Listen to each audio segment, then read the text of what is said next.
Welcome to The Youth Will Always Win. This podcast is here to inspire, challenge, and equip the next generation. Whether you're headed to school, cleaning your room, or navigating the busy moments in between, we'll explore what it means to stand strong in your faith and follow God in today's world. Each episode will dive into real stories, practical advice, and uplifting conversations, reminding you that you're never alone on this journey. So plug in, get ready to be motivated, and always remember, no matter the challenges you face, the youth will always win.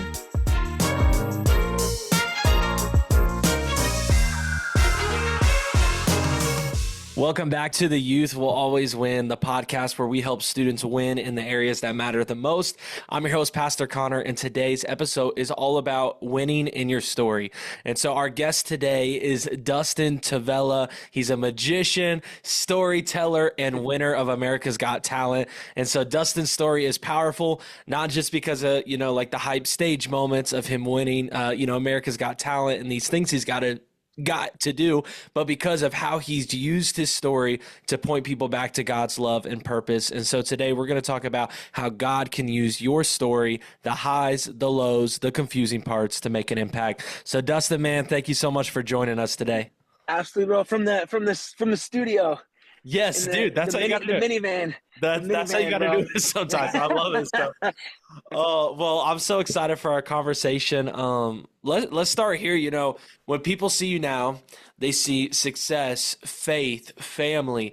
But what was your story like before all that? Like, what shaped who you are today? Yeah. So, the quick version, man. When I was young, my family was a mess. Drugs, alcohol, affairs, all this stuff. My dad was dealing drugs for a long time. That's how my parents met. Was on a drug run. And so when I was young, our family was in shambles, as you can imagine. And there was a couple that kind of stepped into my family's life, helped put my parents back on their feet, helped them get sober. And the thing is this, like, they didn't just teach them about Jesus, man. They just did life with us. They walked with my parents. They went to Walmart with us. They ate food with us. We went to fairs together, and really just showed us Jesus. And I think they had the eyes of Jesus to see something in my parents that the rest of the world didn't see and couldn't see. Because when you see a couple, partying in affairs and it's a mess, what you see is a mess. And these people kind of were able to see something more than what their physical eyes saw. And so for me, when I was young, we started going to church and stuff all the time, but it never felt like a thing that I had to do. It felt like a thing I got to do, right? Like I watched my family being put back together, and it wasn't like this religious traditional thing that we did. It was something that I saw transforming my parents. And it wasn't because we were going to church. It was because my parents had a relationship with Jesus. We were learning to have a relationship with Jesus. And I don't know if this is a longer answer than what you wanted, but I do remember love this. No, keep going. I remember one moment that was always stands out to me. We were at a fair, and like any stupid 10-year-old kid, 11-year-old kid, just eating way too much funnel cake, and I got a stomach ache. Classic. And and I remember my parents pulled me aside because this couple, they told my parents, like, "Hey, Dustin has a stomach ache. We'll pray for him." And my parents pulled me aside. They're like, "Listen, Dustin, this might be uncomfortable, but they're a really spiritual couple, and they want to pray for your stomach ache." And I'm thinking two things, right? First, we're at a fair. Who prays at a fair? Like, we pray at meals and we pray at bedtime. Like, exactly. Those are the two. That's it. And the other thing I was thinking was, like, I don't think God cares about my stomach ache. I ate too much funnel cake, so this is God's not gonna fix this. And so, anyways, they prayed for me. They lay hands on me right in the middle of the fair. They prayed for me, and totally didn't get healed. But that's not the point of the story. Yeah. The point of the story was that I realized in that moment that, like, prayer isn't something that just exists inside of a church building and at your dinner table and at bedtime, but like we could, like, talk to God at a fair and ask him something that maybe he wouldn't change, right? He didn't change my stomach ache. And we've seen God heal people and do all kind of things. Sometimes we pray for God to do stuff. He doesn't necessarily do it the way that we think or when we want. Definitely. But I don't know, man. I realized in that moment that, like, it's not about that. God is not a genie, and God, like, time with God is not reserved for spiritual moment. And that's kind of been like, I think the theme of my life, man, is like, how do we get people to just invite God into what they do, into what they love, and then to be open-handed, bro. Like, again, God's not a genie. It's not like we just pray when we need something. God, give me a win. God, give me money. Give me this career. Give me this promotion. So, anyways, yeah, man, that's that for me is kind of like the theme of everything that we do. No, that's super awesome. Like I love it's kind of maybe the contrary of what I feel like the stereotypical story of like a kid growing up in church is. It's like they hit this certain age and they're like, "Oh no, I don't want to deal with this. I want to work." And you're like, "No, like I get to do like this is bringing my family back together." So yeah. That's a super cool thing, and I definitely think that is everything you're saying is so obvious in just your work and what you do. Like something I love when like watching your performances is that you aren't just like, here, pick a card and here's the answer. Like, here's the card or whatever. No, you are always like telling a story or bringing some form of an encouragement, even when things are hard. Like it is the most uplifting. Like me and Kaylee, my wife Kaylee, we actually on our honeymoon saw you at the Luxor. Let's go, yes. bro. And so, but I didn't even know you're a Christian, and I'm watching, and I'm like, there's no way he's not a Christian. Like you could just tell, like you just felt it. So, so all that to kind of say, tell us about a season of your life that maybe didn't make sense in the moment, but now you look back and you realize, wow, God was actually doing something here. Man, it'd be easier to talk about the times when it did make sense because there's a lot less of those. Man, like it's funny you're asking this because lately I've been kind of putting a new piece together, a new, performance / story of pretty much this thing, dude, of how so much in our lives sometimes don't make sense. It doesn't look the way that we think. Yeah. And for me, I mean, I was doing music stuff for a long time. I was super passionate about that. I got married and, 3 years into marriage, my wife was in the entertainment space too. She was modeling and acting and all these things. And we were both just kind of like burnt out by the entertainment industry, just wanted something authentic and real. And so we had started a homeless ministry and all these things. And again, like we're like 3 years into marriage, and I was hanging out with this dude who was a realtor and a magician on the side.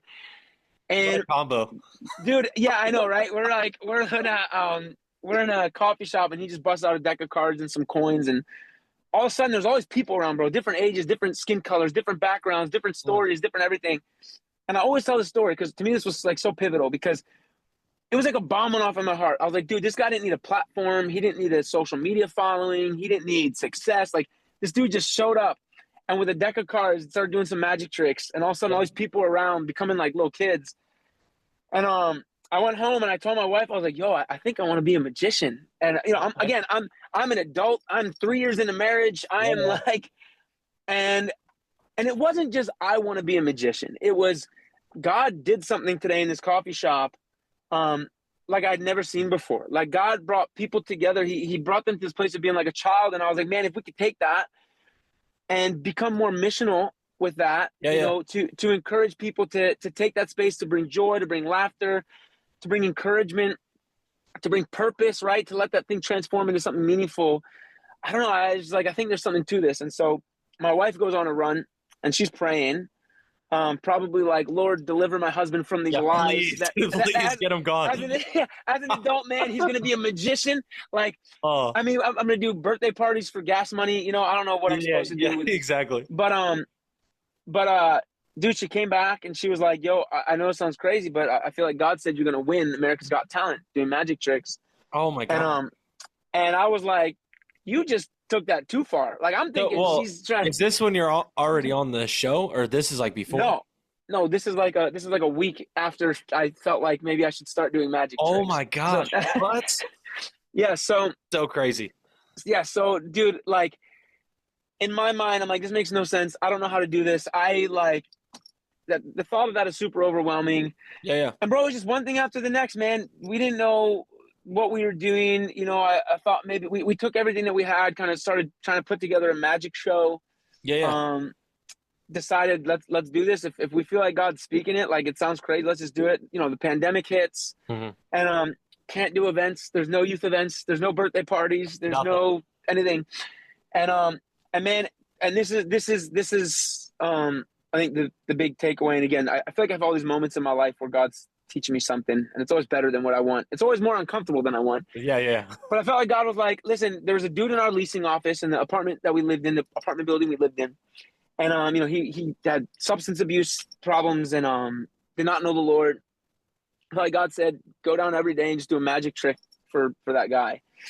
And I'm like, that's dumb. Like that's not in any way a step towards what I feel like I'm supposed to be doing. Yeah. And also just previously, rewind a little bit. My wife and I, we felt like we were supposed to start a family. I had tried to get on America's Got Talent at one point. Actually 2 points, it just didn't work out. I just wasn't good. I wasn't prepared. My wife had gotten pregnant. She wasn't supposed to be able to get pregnant. She miscarried. And we kept getting these words, dude, like random places we go in and people would be like, yo, God's giving you a baby and it's a testimony to take to the nations. And we're like, are we pregnant again? And my wife was not pregnant. Go someplace else. Same exact word. God's giving you a baby and it's a testimony to take to the nations. And we're like, God, are you messing with us? Because this is mean now, right? Like coming off of a miscarriage. It's like, yeah, it's hard, dude. And and so, we're in a place where as a family stuff doesn't make sense. Financially stuff doesn't make sense. I'm trying to be a magician as a grown man, which doesn't make sense. And man, we ended up working with this ministry that helps women in crisis pregnancies, ended up adopting our son, Xander. Okay. And again, God says, do a magic trick for this one guy every day. And I'm like, God, this is stupid, dude. Like nothing is looking the way you're supposed to. Like I'm glad we adopted Xander. We actually adopted him. We got asked to adopt him the same day that we were due to have our baby after we had miscarriage, which was wild. Oh, wow. A whole nother story. Bro, there's like so many testimonies packed in this. I'm trying to, this is the easy version. Yeah. But man, so I go down, I'm doing these magic tricks for this guy and I'm like, God, this is not, I'm supposed to make a difference and all this stuff. And God's like, yeah, exactly. Like if I've called you to do something and to make a difference using that thing, why does it have to be a platform? Why does it have to be in the context of what the world would say is successful? Like if I've told you to make a difference and to impact people using magic tricks and illusion stuff, then do it, dude. There's a lost guy in your apartment building.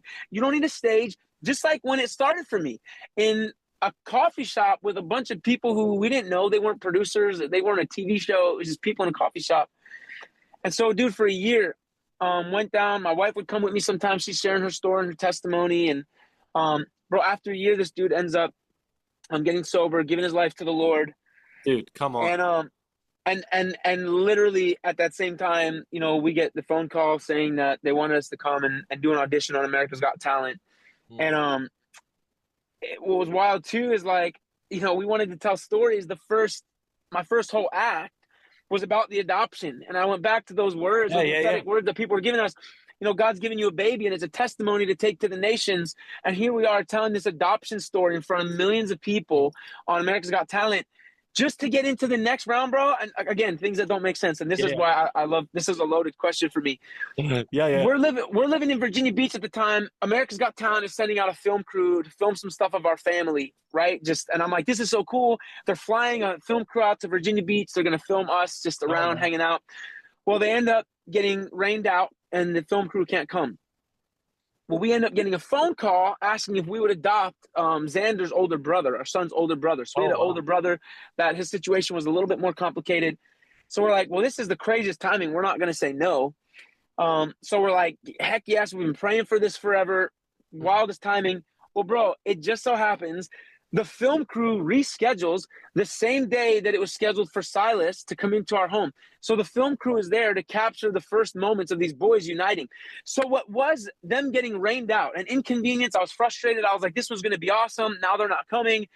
That because of the rain, they rescheduled and they captured a moment that millions of people got to witness, right? Because of the rain, because of the cancellation, because of the thing that didn't work.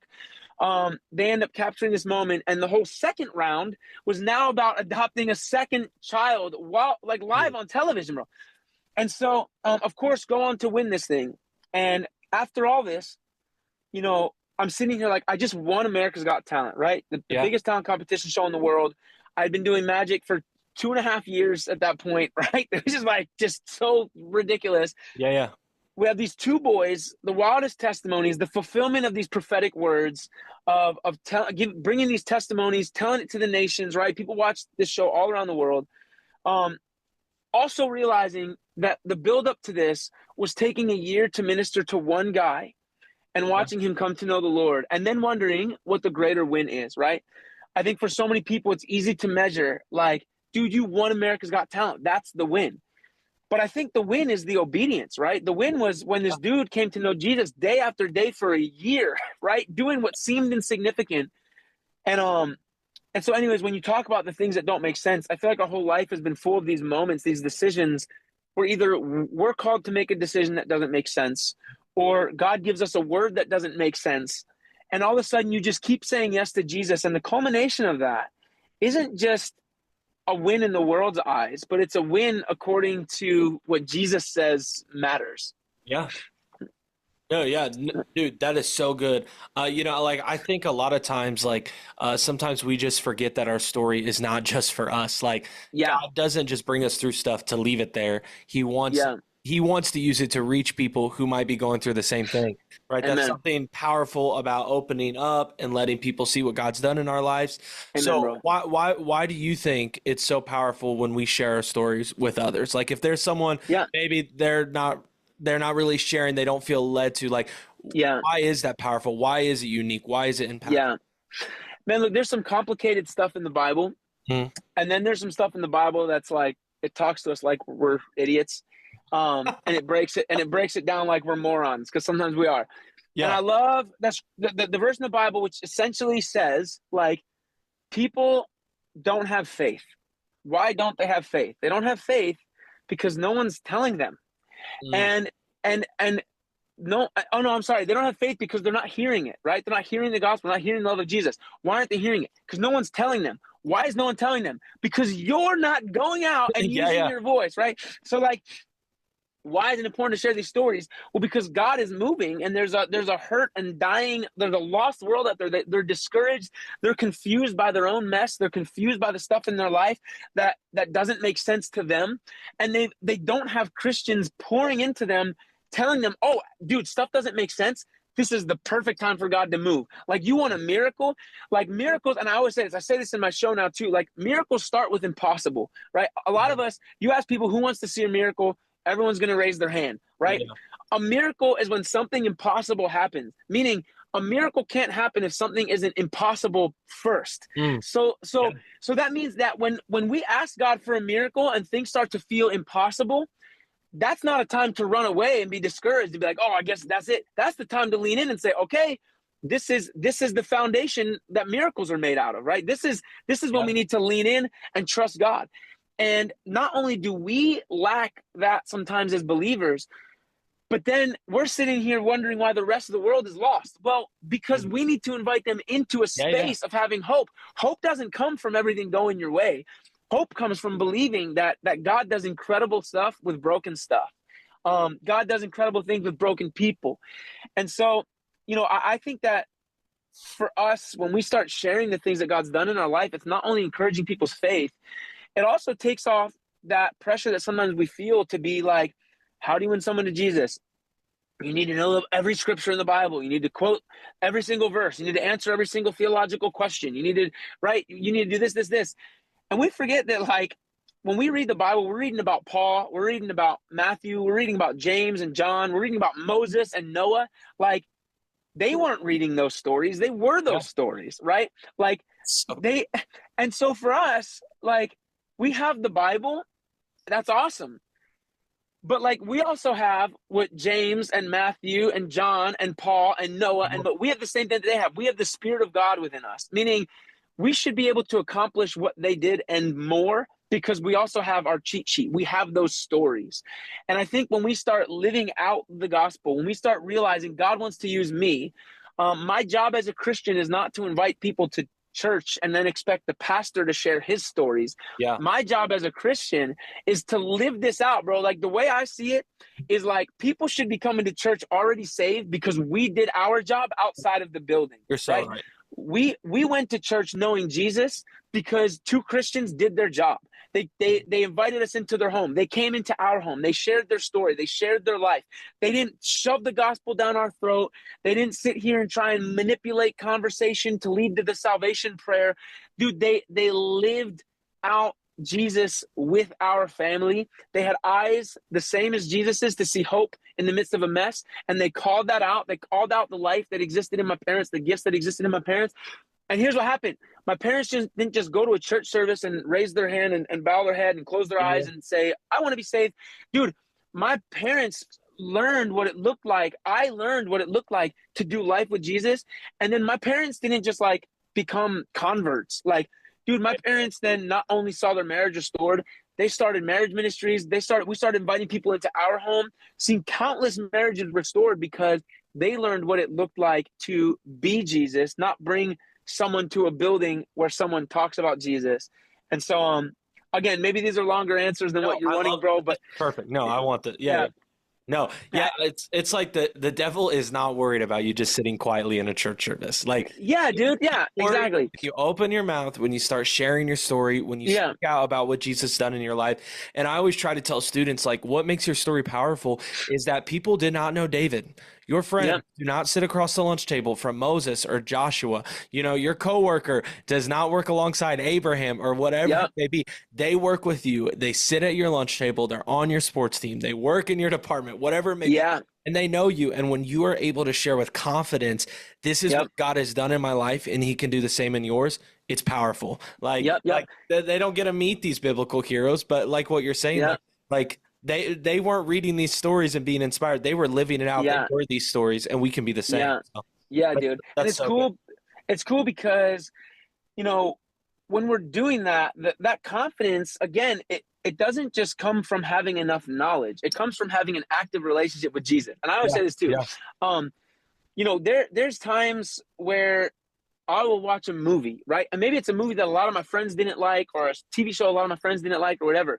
If I watch it and I like it, right, and it's actually my favorite thing, it's coming up in conversation. I don't have to force it into the conversation. I'm like, yo, did you see this? Yo, this part was crazy. I don't care that you guys don't agree. This movie was nuts, right? Like, I can, if I genuinely enjoyed it and it did something in my heart and my mind, like, I can share it confidently because I genuinely love it.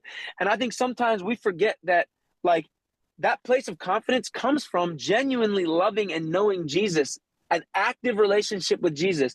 When I'm with friends and we're telling stories of stuff that happened, the reason we constantly have stories is because we're constantly making new stories, right? So when we're around other family members and people we just met and we're talking about things that happened yesterday, it's still fresh in our minds because it just happened. And I think sometimes, like, again, we have this view of Christianity where we have an experience and then we share that experience, and that's great. But then a month later, we're sharing that same experience. And 5 months later, we're sharing that same experience. A year later, we're sharing that same experience. And we base our whole walk with God off of that. And, like, I mean, bro, I'm married. You're married. Yeah.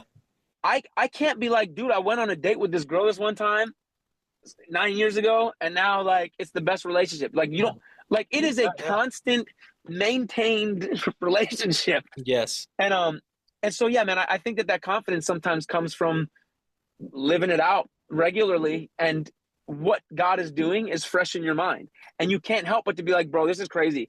My wife just told me she thinks I'm going to win America's Got Talent doing magic tricks, right?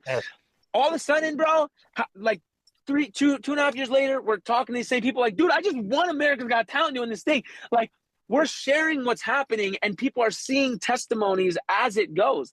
And again, it's not just the winning of America's Got Talent. It's this dude just came to know Jesus. This person just got sober. This thing just happened in this person's life. Or, God forbid, we share our struggles. Dude, I'm struggling with this, but I'm believing that God is going to move. Like, I don't have to just share the good stuff in my life. I can share the real stuff that I'm battling through and still trying to give to Jesus. Because I think that also inspires people. I think people are inspired when they see Christians in real time struggling and trusting the Lord. Anyway, sorry, bro. I keep going off on these things because I get excited about this stuff. It is so good. It's powerful. That perspective is so strong of just like let's not just look at what happened like in a relationship, in whatever it is. Like, it's got to keep moving. It's got to be current. You know, we're not talking about 10 years ago. We're talking about yesterday, which is powerful. Yeah.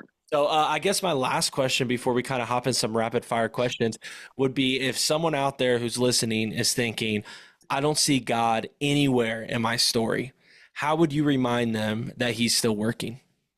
Yeah, that's a great question. Um, so you're saying if someone's saying right now in their story they don't see God, Yeah, like how, God, like I'm going through so much pain. I'm going through this struggle. yeah, Like, it feels like God's not even near me right now. yeah, Like yeah, what kind of advice would you give them? yeah. And so this is where, bro, I'm the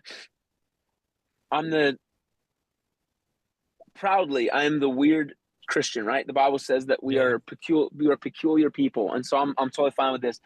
For me, man, like in my own life, the biggest thing is like I really am intentional about what I'm letting feed me and fuel me. Yeah. I'm really intentional about my time on my phone and social media and movies and who I spend my time with.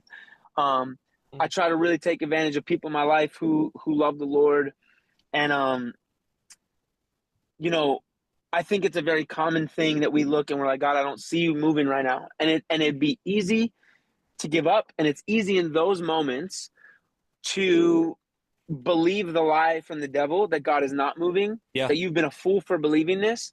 And when that happens, our temptation is to start surrounding ourselves with people, Mm. with content, with media that directly oppose truth.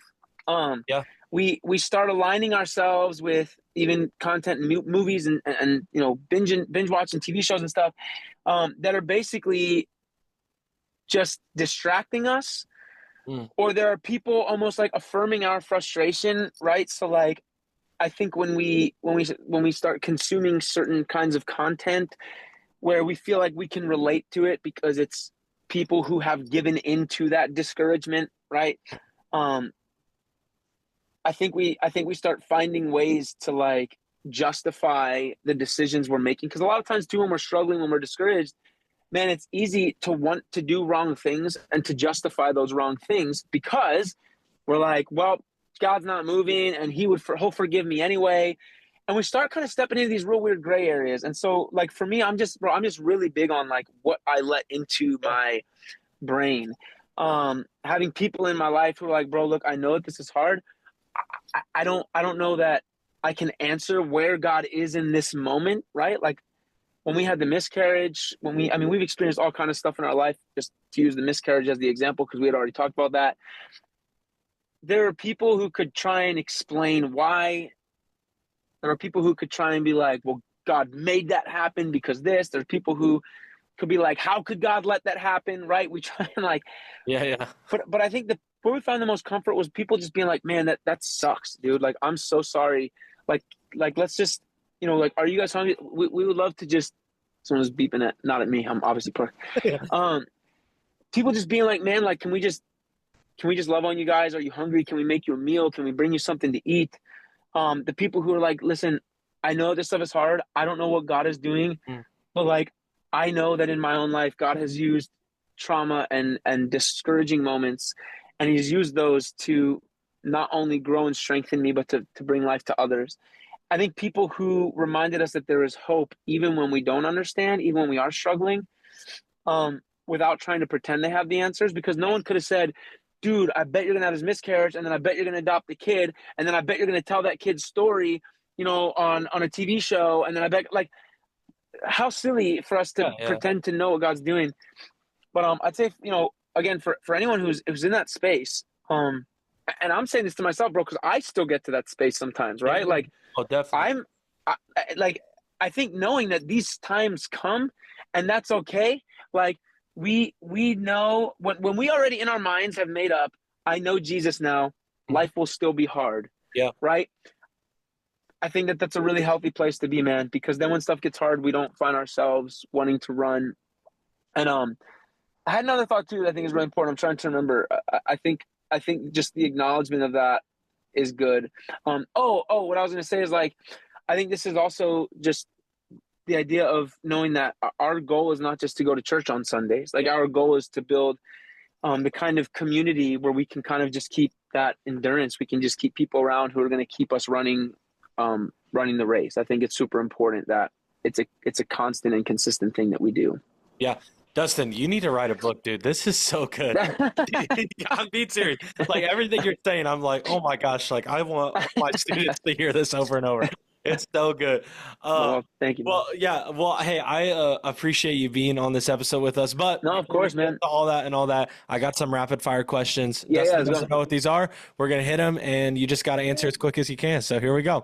All right. One thing people would be surprised to know about you. Um,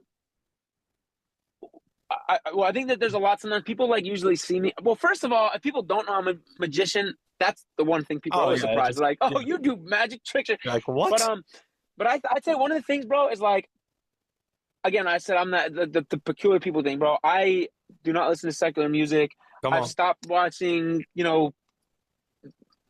I pretty much I don't really watch movies or anything aside from like The Chosen. And I'm telling you, bro, I am that cheesy Christian You're dude. that guy.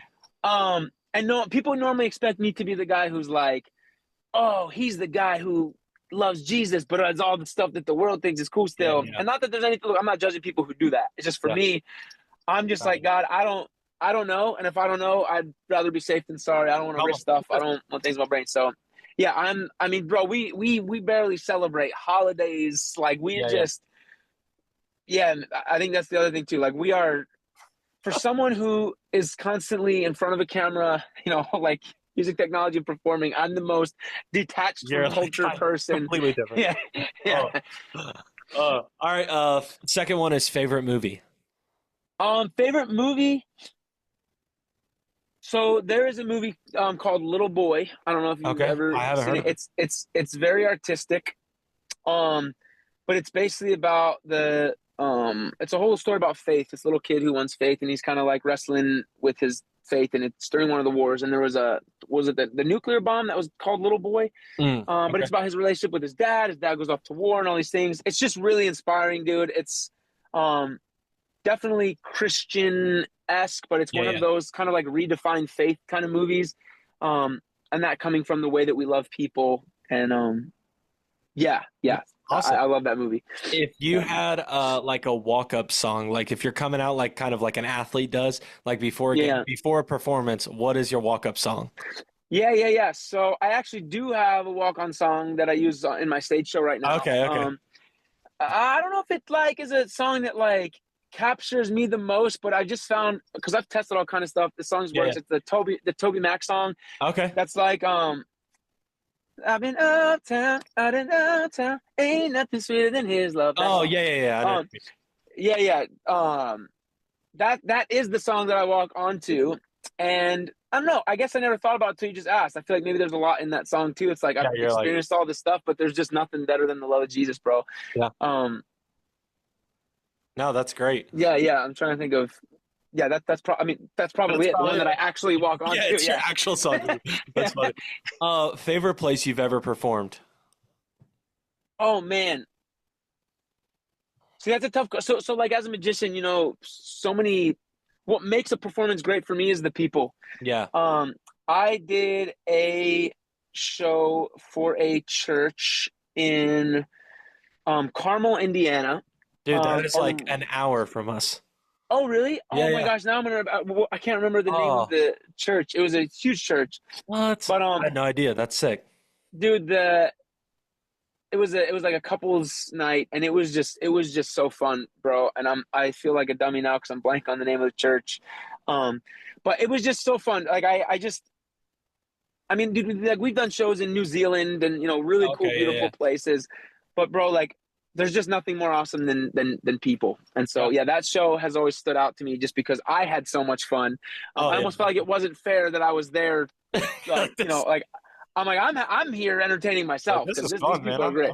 Yeah. All right, and then the last one is if you could instantly learn any new skill and be a master at it, what would it be? I know it's a good question.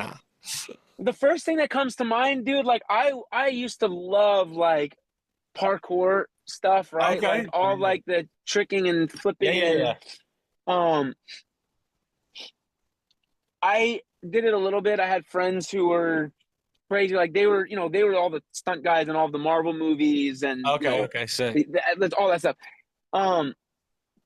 I don't know. There's something so like free about watching people do that, because I feel like, bro, you could be homeless and you're just, the whole world is your playground. So like, Yeah.